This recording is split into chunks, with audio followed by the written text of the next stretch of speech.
Okay, so in terms of appeal to audience, we felt that its appeal was somewhat limited in terms of interests and in terms of gender. Primarily, it would appeal to people who have a pre-existing interest in football, and also it would appeal to people who are primarily male, as that's typically male interest, and also the women's game wasn't touched on. That said, it did have, in terms of location for your appeal to the audience, a very, very distinct, uniquely British kind of thing, and would certainly fit, were BBC Three to do a sports kind of programme, would fit into their kind of style and the way that they were going with things.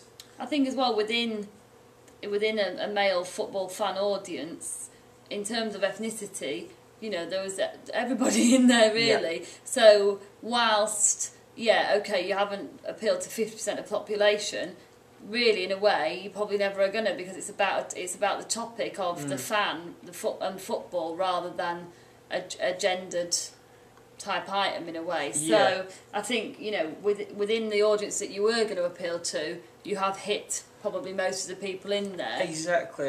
And you've also covered, because you've covered like grassroots football, and then a little bit of international, and then your big top flight teams. Italian bloke. Yeah, Italian man. You've covered basically all different aspects that anybody who's into football is going to hit some of their interest somewhere, isn't it? Definitely. And in terms of age as well, in terms of appealing to target audience, 16 to 24, this is an issue that's especially appropriate to young people, so it probably holds a special value to people who are maybe young aspiring footballers that would fall into that age bracket. Mm-hmm.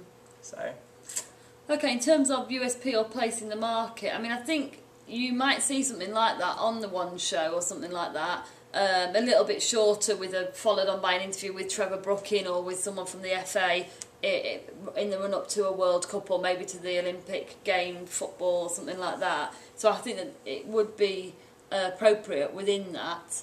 I don't know whether Miss Phillipson probably know a bit more about whether it's got a USP in terms of that style of show.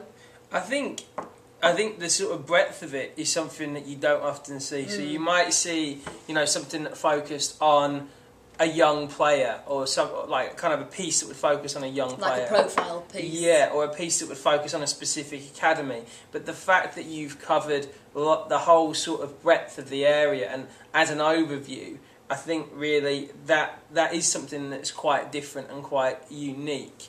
Exploring, you know, it from the four key perspectives: fans, management, sort of the institution of the FA, and also from the player's perspective. So covering those four areas in one product, whilst also looking at some of the big sort of arguments around it, like the 25-man squad rule.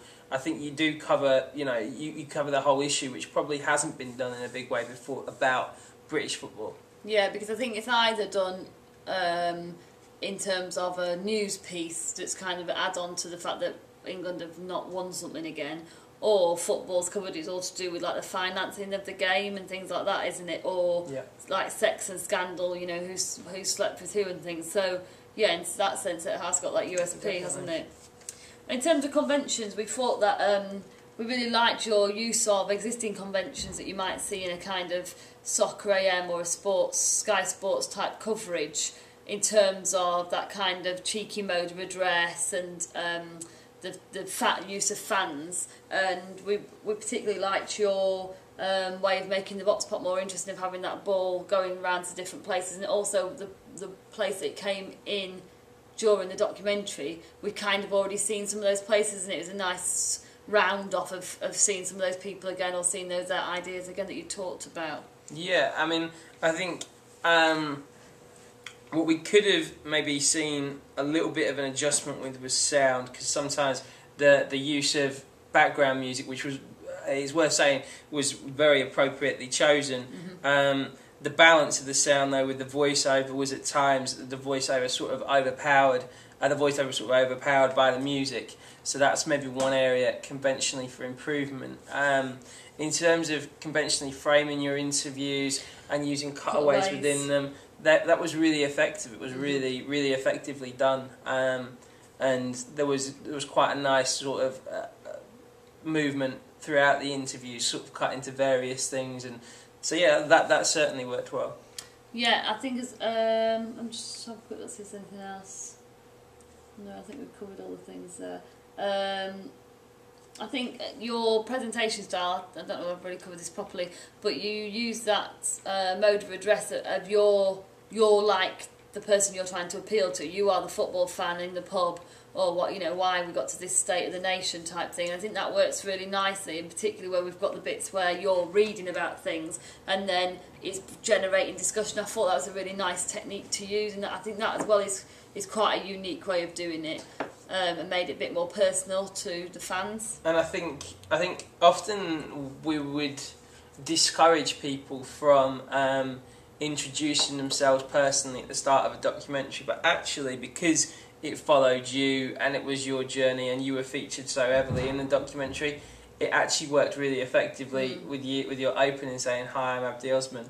So yeah, I think the use of conventions was strong. I think in terms of use of technology, you know, as we've talked about, good filming in general, you know, good use of cutaways.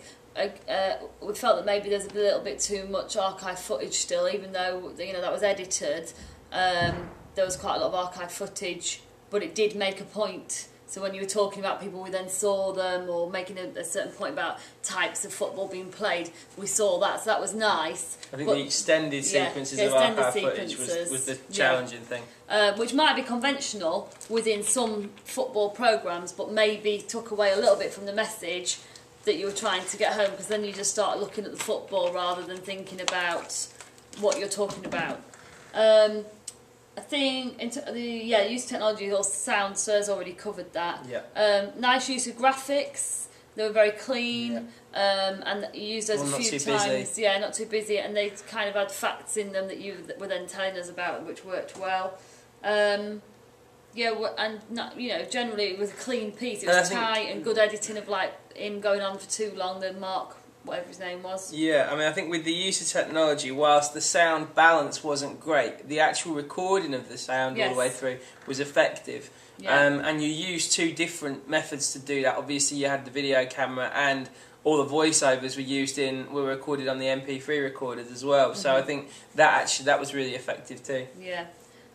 So I think in terms of improvements, suggestions that we would make would be about balancing that sound, so not changing it, just kind of equalising it more, taking out some of the extended pieces of archive footage that weren't necessarily adding very much to the work, and then really the other areas we've addressed to do with appeal to audience. I think if you had started trying to appeal or cover women's football, then I think that might start to just detract from the message too much, and it would have been, what's really nice about this is a very clear point you're making.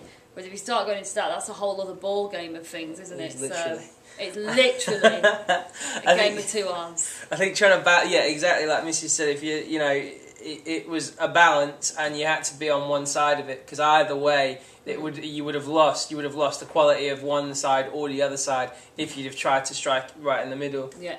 So yeah, it was a good piece of work. Yeah. Thank you, Abdi.